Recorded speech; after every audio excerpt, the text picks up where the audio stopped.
got worse with, obviously, things got worse with the pandemic. And I realized that I had an interest in Yoga Nidra. I'd been to some sessions before, and they were like going to a sleepover party where you just go to the yoga studio and you take blankets and pillows and have this very relaxing experience. And so I thought about the moms I work with and Yoga Nidra, and I decided, okay, maybe a training would be good. Last summer, I found a lovely training with some yoga people in the Bay Area. And the first very long weekend there was homework and required reading. And so I've used that required reading as a little bit of the structure of how I'm going to present things to you or explain things. So in a sense, one of the things that happened after the Yoga Nidra first weekend of the training, they said there's homework besides the reading. It was 40 days of Yoga Nidra for 40 days. And I didn't expect that as the homework at all. And I went, wow, okay, I guess I'm doing this. And it was quite transforming, really, to do something like that so intensively. So I just wanted to mention how I kind of came into this. And the first book I'm going to talk about, author, and maybe some of you have read it, called Why, I'm trying to find Why We Sleep. Are people familiar with this book? Written by Michael Walker. He's a professor at Berkeley. And he was kind of talked into writing this book by some of his colleagues because he knew so much.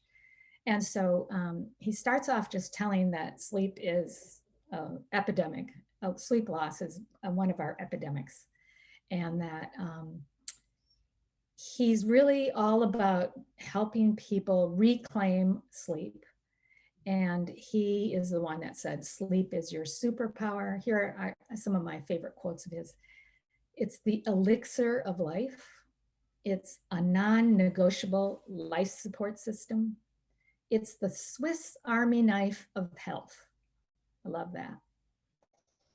And he quotes Shakespeare too, that Shakespeare said in Macbeth, sleep is the chief nourisher in life's feast. So just like those quotes, they're very positive.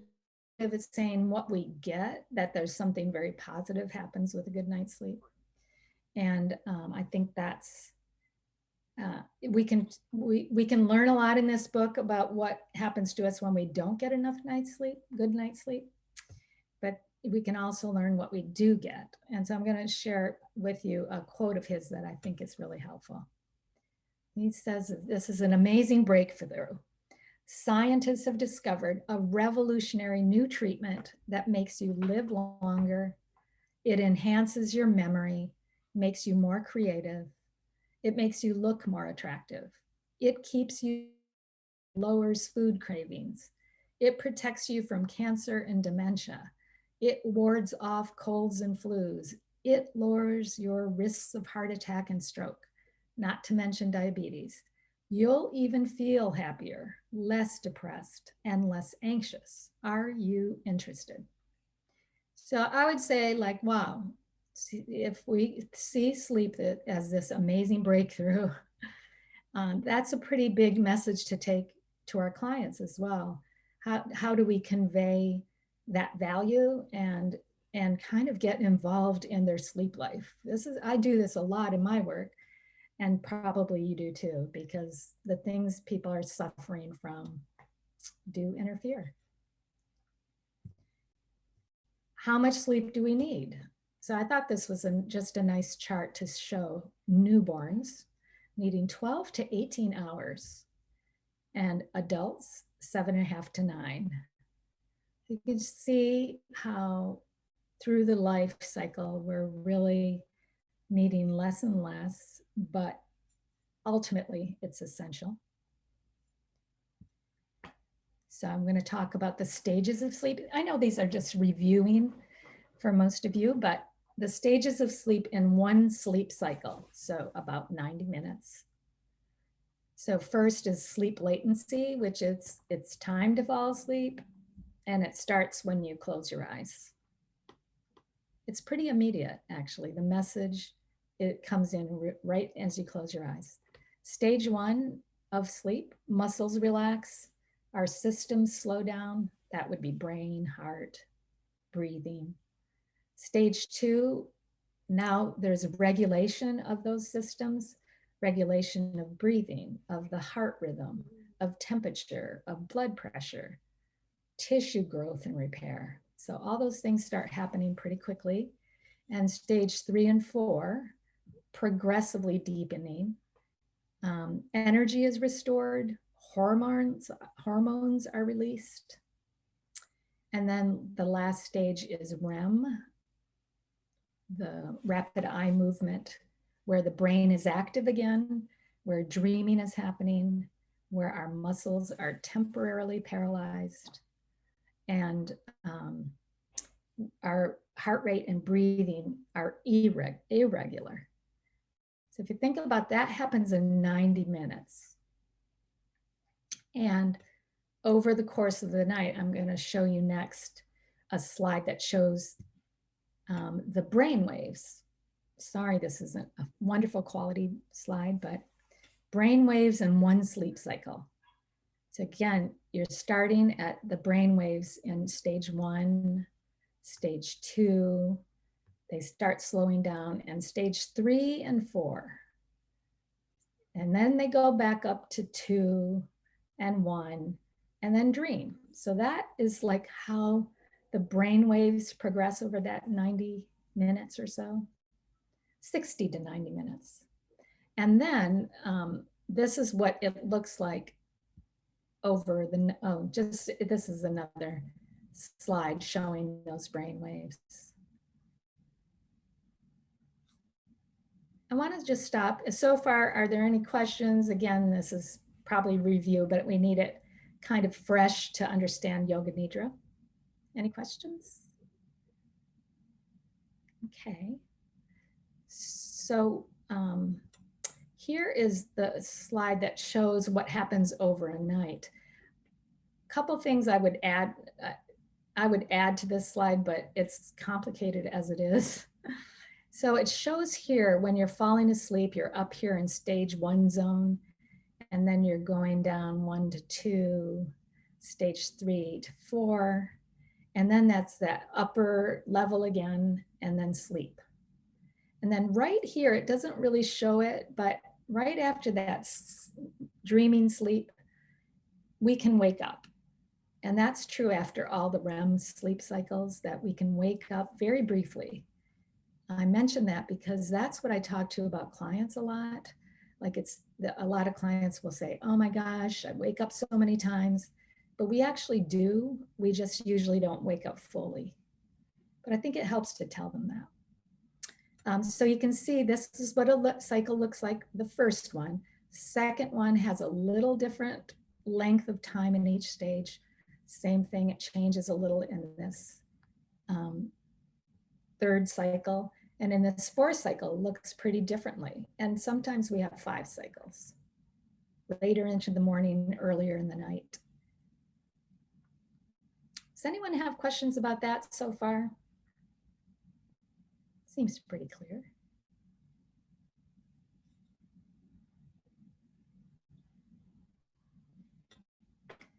So why is Yoga Nidra your inner magic? So sleep is our superpower. How can Yoga Nidra offer inner magic? So that's what I'll talk a little bit about. So these, in my reading list,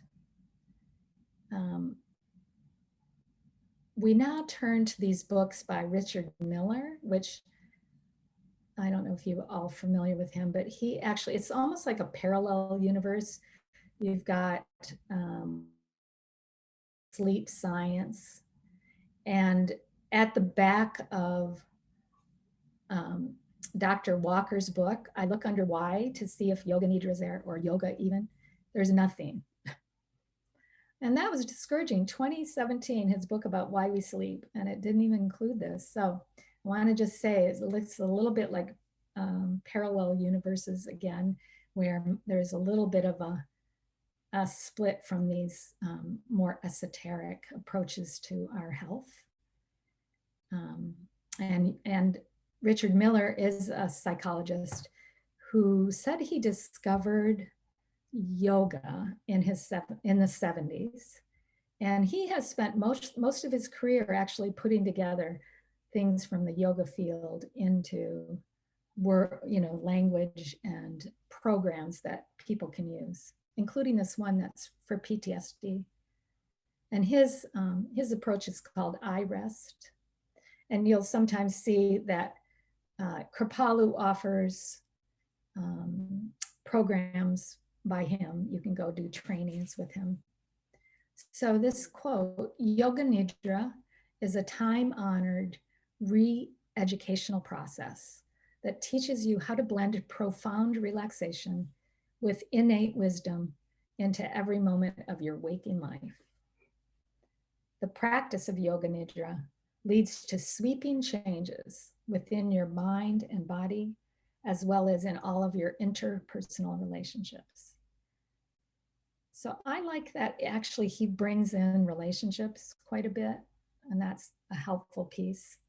That the changes we make also include other people.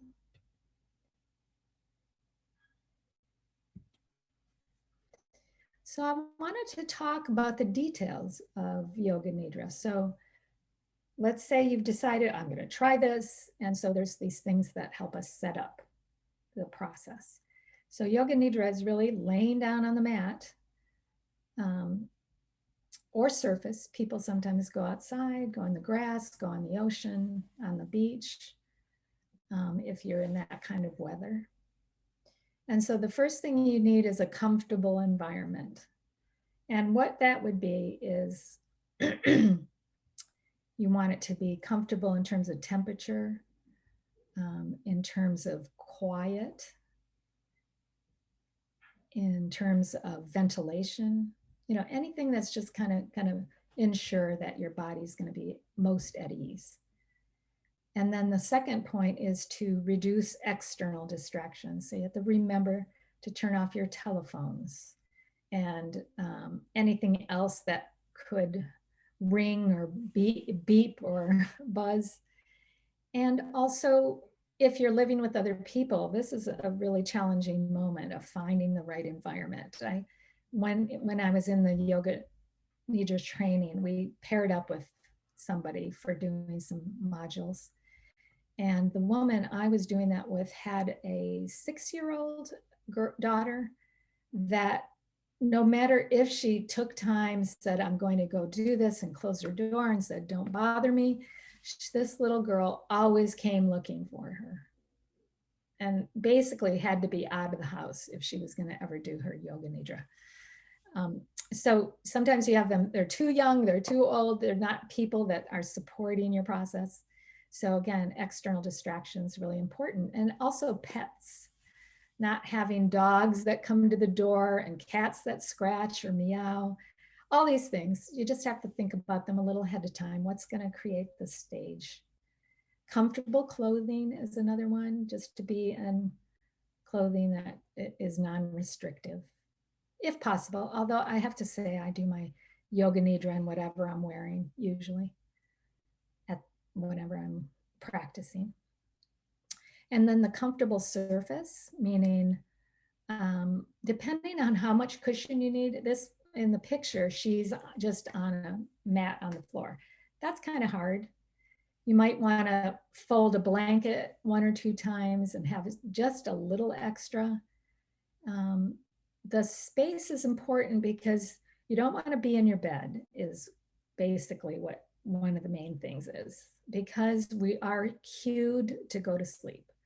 And the Yoga Nidra practice is in order to stay awake so that we can pay attention to what it's like to be deeply relaxing and alert.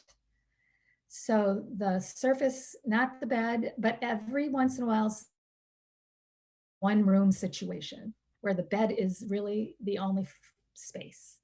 So that what they recommend is laying across the bed horizontally at the foot. So you create a situation that's really different for your mind. It doesn't cue you to sleep. So that's about the surface. And then there just can be little yoga props just to have nearby. An eye cover, it can be a cloth, a towel, a scarf, and they have pillows, masks, and always a light blanket. Unless you're in a really, really hot day, your temperature is going to drop. That's one of the things that happens early in sleep.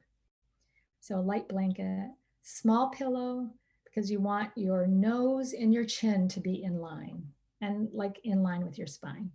And then a bolster under the knees. So all that little attention at the beginning makes all the difference in how it goes. And then now setting the stage for Yoga Nidra in a mental and emotional way is to, your mind and heart set is to welcome discomforts, is to say, I might get uncomfortable. I might have a pain in my foot or knee or back. And I'm going to first, the directions or instruction is to first just notice, not change your position, not shift, not move, but to just notice and kind of let the message in and be able to discern, is this something that's just distracting me, or is this something that I can make myself more comfortable by shifting? So already there's a process of discrimination. And then also to welcome our emotions and memories, which are sure to come up in a Yoga Nidra session, and to be open to them.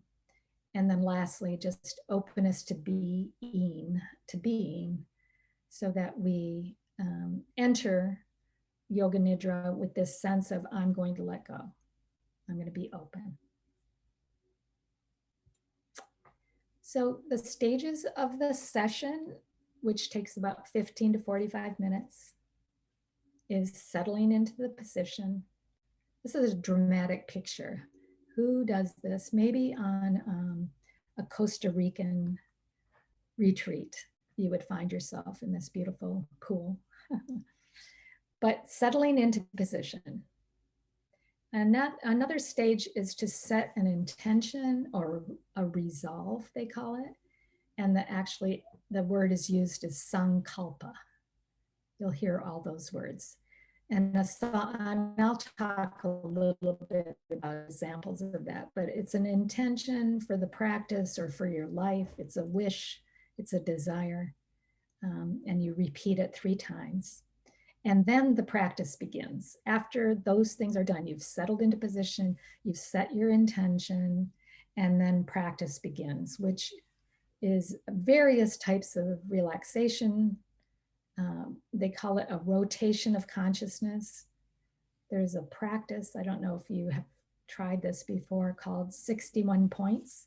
And basically you just go around the body, and all these types of practices are working with your brain waves and your natural mind-body processes to create this deep rest. The next stage would include awareness of breath in some way. It could be counting, it could be, there are various types of practices that are used within a session. Sometimes if it's a longer session, there might be visualization. Then after that, towards the end, you repeat your resolve. And the reason you do this is you're in your deepest waves of brain waves, and it's your most unconscious self, bringing in those intentions again. And you repeat that. And then the Yoga Nidra guide will say, the practice of Yoga Nidra is now complete. So you have a beginning and an end. And it's kind of amazing that for those of you who've tried this, you may think you fell asleep, but you always hear it. You hear the end. And I think that's remarkable, because it just means that a part of you really does stay alert. Is there any other question before I move on? Just anything about the Yoga Nidra session? Maybe you all have tried it before, but anything? Martha, is this something you integrate into your work with clients to kind of give some psychoeducation and awareness to how they might practice at home, or? I do. With the ones that really do want to try it, I do. At one point I found out that one woman, I said, like to look up online for a Yoga Nidra thing. And it ends up after the next week when I asked her, she was listening to a man from India with a very strong accent, and it was very unusual. I thought, oh my gosh, I've actually got to get online with them, point the exact ones out so that, so she spent a week kind of like doing this very unusual thing. So yeah, and I do try to go through those things like, where is the place you can relax? And actually in my talk with people about sleep, I'm often working on their sleep environments. And then Yoga Nidra is just part of that too. So yeah. Okay. Yeah. And I think because I bring up sleep with people, a lot of people will say, oh, I'm always a good sleeper. I don't have a problem. But if I do bring it up enough, when they have a problem, they do raise it. So I think it's a good thing to just say it's a topic. Anything else?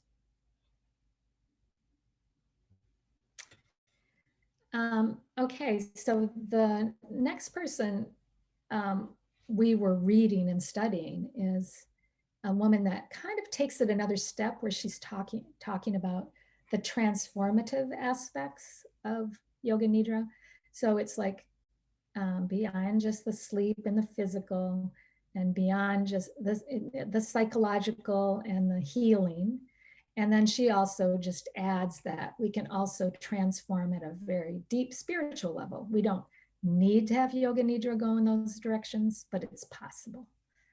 Um, and it's interesting, she is the daughter of the founder of Kripalu. So Kamini Desai. Now I'll just read her quote here. The techniques of Yoga Nidra are active techniques that allow access to the non-doing state of being. The result is a highly regenerative state where the energy normally burned by the mind is fully freed to heal and restore the body. This healing energy of the body, freed from the mind, can also become a spiritual force, unlocking inner guidance, knowing, and insight into your true nature. So just she does go into those aspects of yoga in more detail. And I'll share some of that. So according to, she calls these tools of transformation. So I think it's helpful to see what she's talking about. So one of the things, and a lot of our mind body psychotherapies really fit in with this, I think. So first of all is this realization. And again, it can be at whatever depth one is ready for. It can be very, surface, or it can be at great depth. So realization for her is to say, I've learned to be in myself as a witness. I've learned self as the background of all of life. And that being that the container is noticeable when we are in realization, the container rather than the contents. And also seeing self as love is another aspect of realization. Something else she calls a transformational tool is integration. And, they talk in yoga about the three tensions, I suppose: mental tension, physical tension, emotional tension, and the opportunity to have those integrated. So an example of integration would be like somebody who thinks life is hard, or thinks I am unwanted. And what they talk about in the integration level is that we can clear imprints like of these kind on all those levels, mental, physical, emotional. It's part of the stages of yoga, wind you through things so that you actually can let go energetically of these types of thoughts, feelings, emotions, physical aspects. The third one reminds me a little bit of what we talk about in ACT and DBT, et cetera, but this disidentification that can happen in a yoga nidra session. So again, you're deeply relaxed, but you're alert. So in a way, what you learn is to witness all the things happening,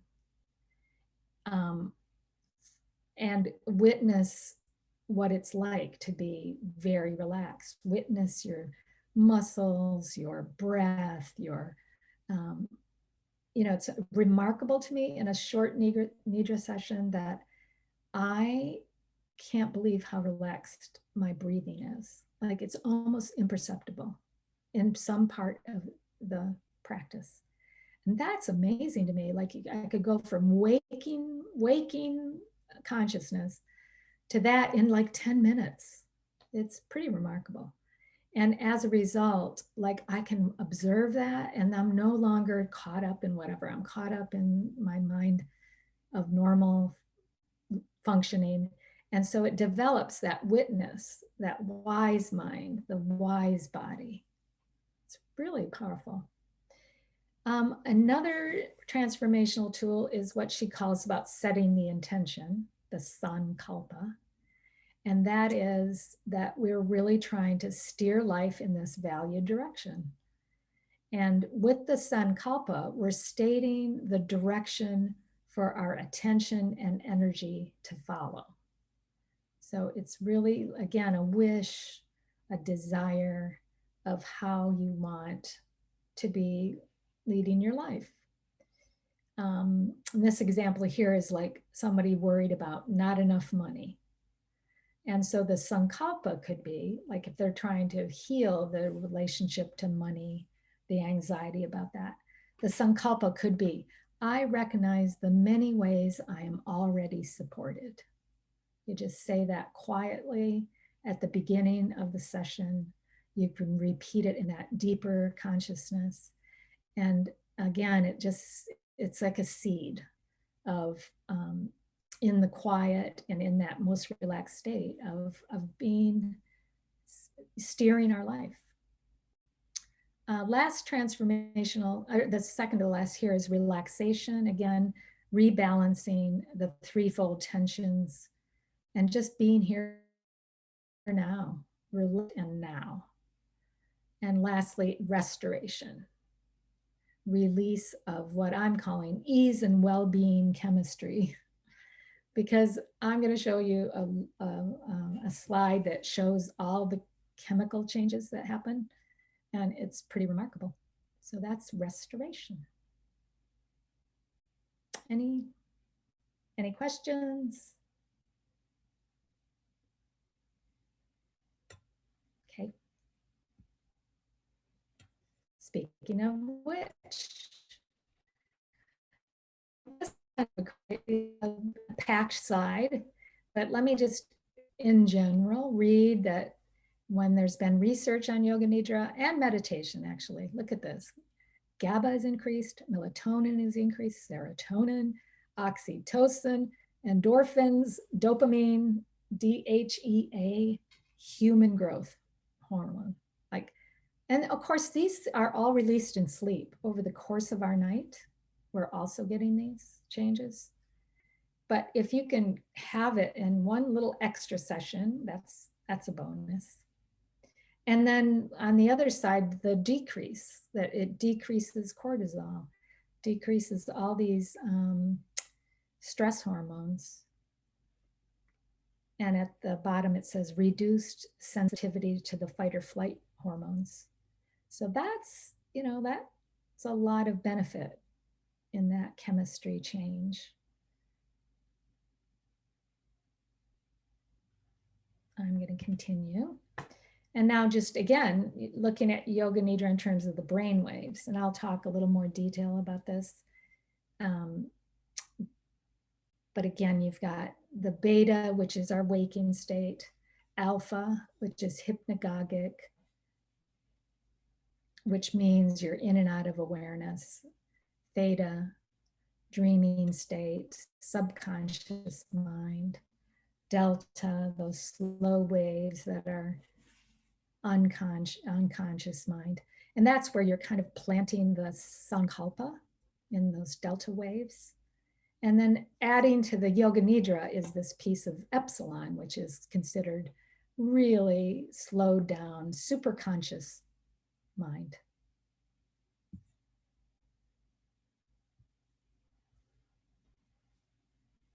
So I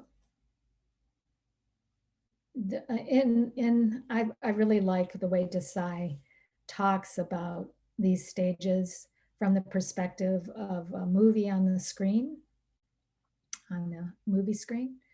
And it gives you a sense of beta is our waking state, and it's 13 to 100 cycles per second. We saw how that was like the very fast brain waves. And in this waking state, the movie of life seems very real and engaging and almost impossible to turn attention away from the movie. So you could see like, this is what we're trying to, this is where our clients sitting in our office and they're in beta. They're like sitting there like the movie of life and they're caught by it. They can't imagine you can turn away from it. It's the screen, it's what's on the screen. And so it really takes this slowing down. And I wanted to do this with all of you right now, if you don't mind, if you want to try it with me, which is to close our eyes. And I am going to time 30 seconds. And if you want to take part in this, I would just like you to try this. Like just close your eyes. We're going to do this together. And starting now. So while your eyes closed, just notice that everything's slowed down just a little bit. Your brain, everything's waiting to see what is happening. And what's happening in your shoulders, in your neck, in your belly.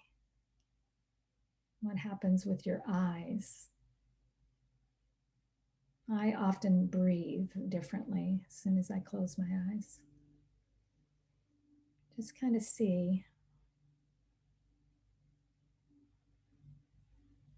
And that was 30 seconds. And that 30 seconds is like the movie, as she says, goes from Die Hard to Driving Miss Daisy. Where when you're watching a really slow movie, you actually have time to think about lunch maybe, or who's sitting next to you, or this person that laughed. So there's a little space in the alpha brainwaves, 8 to 12 cycles per second. Things are slowing down, we're downshifting. And then even more, like again, this is happening in one Yoga Nidra session or a sleep cycle. Now in theta, 4 to 7 cycles per second, you can now resist actually being dragged into the movie. And the movie me actually starts disappearing. And it's a hypnagogic, if you know that word. It's that just you're kind of in and out of consciousness, awareness of your outside world. You can hear the Yoga Nidra guide, but it's hard to make out what they're saying. It's the funniest feeling. You're hearing words way over there, like someone's talking, but it's not very important and you don't even understand it. That's that experience you have. In alpha, you hear the guide's voice pretty clearly. I'm going up a little, but then gradually you're not quite hearing, you can't make much of it. And then in delta, you've got the fluctuations of the mind wound way down, and we're just like at survival mode, operating the heart, operating the blood pressure, etc. Um, and it's like anesthesia, unconsciousness, coma. It's a dreamless sleep. There is no movie, there is no body. And so the chemistry changes, something like the human growth hormone, decreased cortisol, et cetera, all happen in delta. And then we're encouraged and guided to return to waking life. And here's an opportunity to take the gold, all that you just kind of gathered in this session. And it's like what's called a restorative reboot. You can kind of go back into your waking life, and you've had that experience while being aware. And that's really different than a night's sleep.